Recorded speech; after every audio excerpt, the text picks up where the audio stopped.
Vamos falar sobre a teníase agora, tá? Então, o que a gente precisa saber sobre a teníase? Agente etiológico.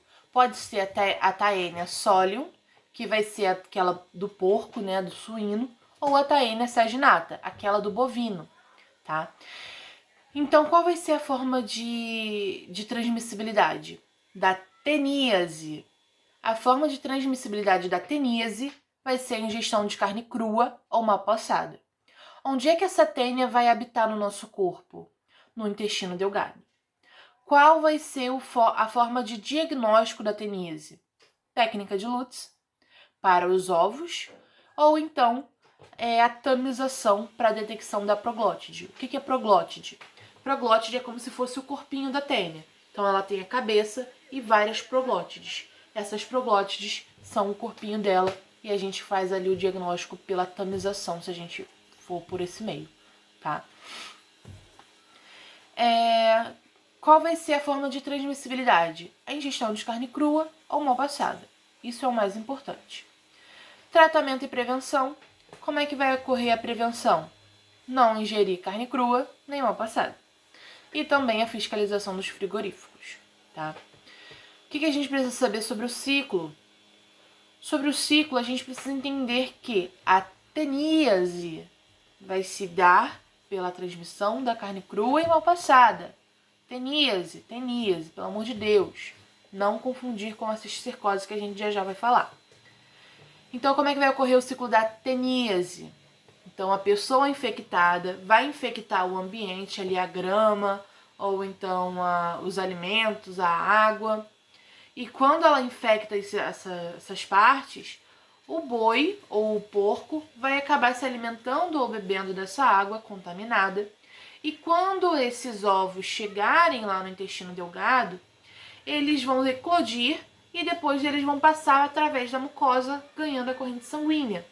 Quando essa taênia ela ganha a corrente sanguínea, ela pode ir para qualquer lugar do corpo. Quando essa larvinha ela chega lá em qualquer lugar do corpo, por exemplo, os músculos, cérebro, ela vai se desenvolver até a forma de cisticerco.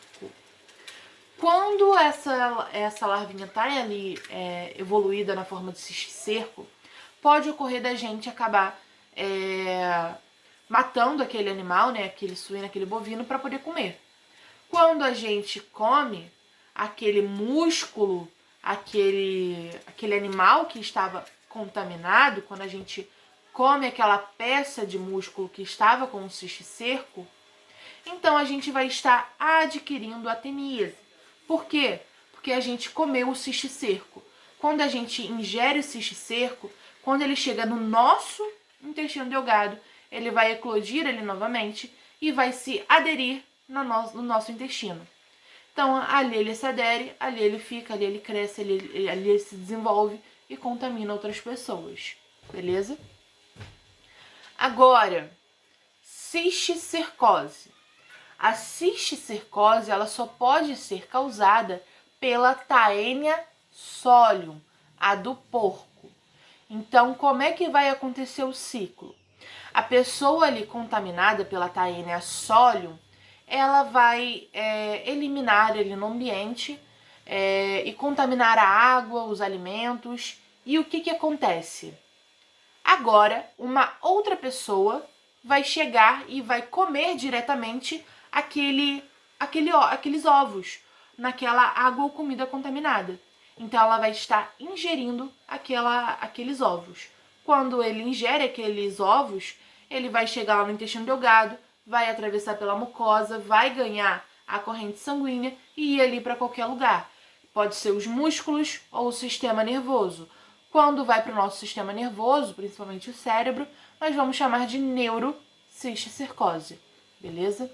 Mas pode ir para a região ocular, pode ir para qualquer lugar do corpo, tá? Que seja mais oxigenado.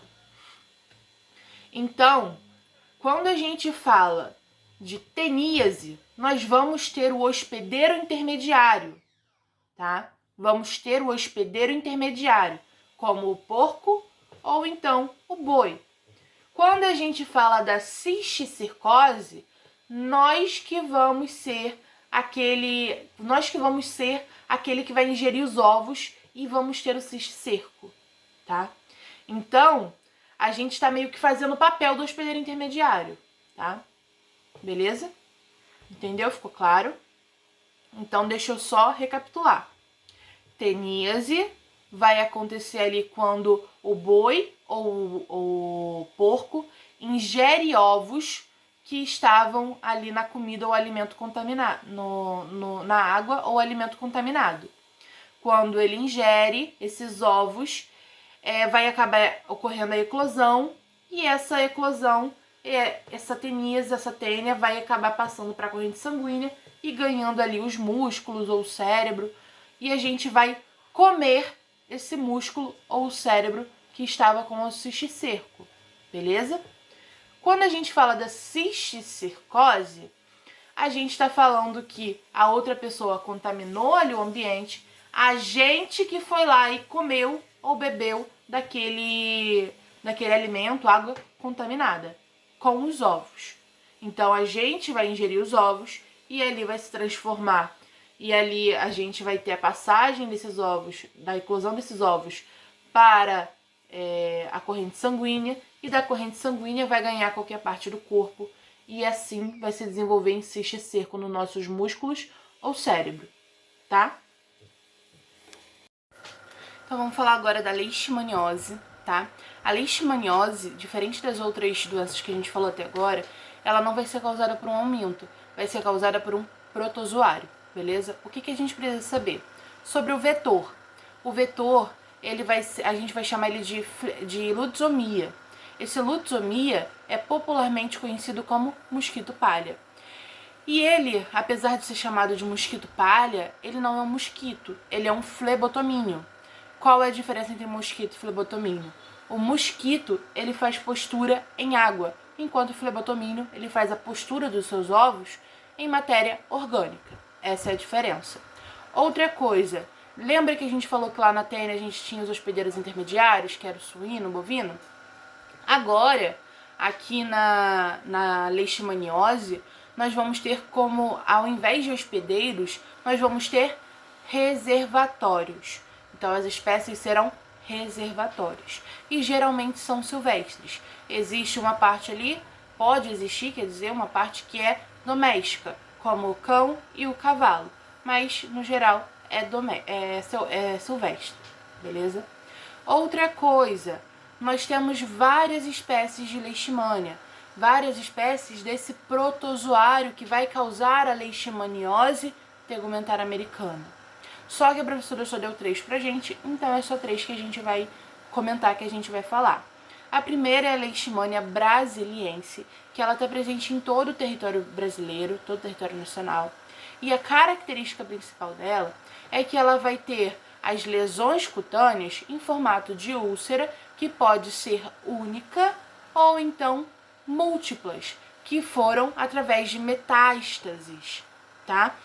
E o que acontece? O que significa isso? A lesão única é quando o mosquito ele vem aqui, pica nessa lesão, pica nessa parte aqui, e nessa lesão, e nessa parte onde ele picou, vai ocorrer a existência da úlcera. E a metástase é quando a gente tem essa única úlcera que se espalha para outras partes do corpo, tá? Mas geralmente, quando o mosquito pica, é naquele local onde ele picou que vai gerar a úlcera. E o último detalhe sobre a Leishmania brasiliense é que ela também apresenta a forma mucosa. A pessoa basicamente se estoura de dentro para fora. Então, quando você vê na questão lá, a Leishmania que tem característica na forma nas mucosas. Então, a gente sabe que é a Leishmania brasiliense, por conta das mucosas. Agora, Leishmania guianensis. A Leishmania guianensis, ela está presente principalmente na região norte, tá? E qual é a característica das lesões dela? A característica das lesões da Leishmania guianensis é que ela apresenta as úlceras também, só que as úlceras dela não ocorre não é capaz de fazer metástase. Então, quando a pessoa tem as múltiplas úlceras, significa que ela teve múltiplas picadas, beleza?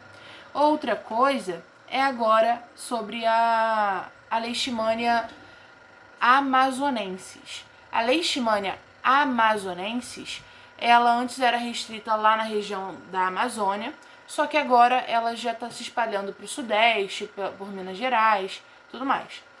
Então, qual é a forma dela? Qual é a forma das lesões?